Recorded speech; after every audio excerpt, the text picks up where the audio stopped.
দেখে মনে হচ্ছে তিনি যেন ভাজা মাছটি উল্টে খেতেই জানেন না। প্রথমে বলেন তার কাছে কিছুই নেই, এরপর একে একে তার শরীরের বিভিন্ন গোপন স্থান থেকে বেরিয়ে আসে বিপুল পরিমাণ নেশা জাতীয় ট্যাপেন্ডাডল ট্যাবলেট।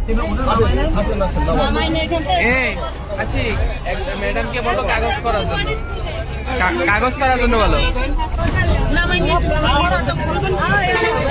অনেক আছে না?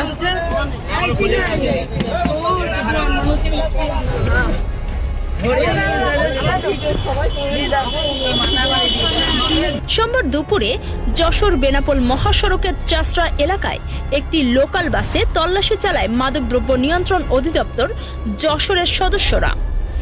এ সময় তার কাছ থেকে উদ্ধার করা হয় 2200 পিস ট্যাপেন্ডাডল ট্যাবলেট।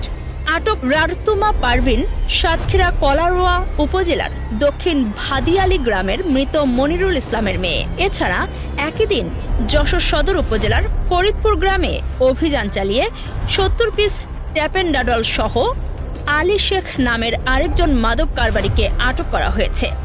এ বিষয়ে উপপরিদর্শক রাফিজা খাতুন জানান, এ ঘটনায় কোতোয়ালি থানায় পৃথক 2টি মামলা হয়েছে।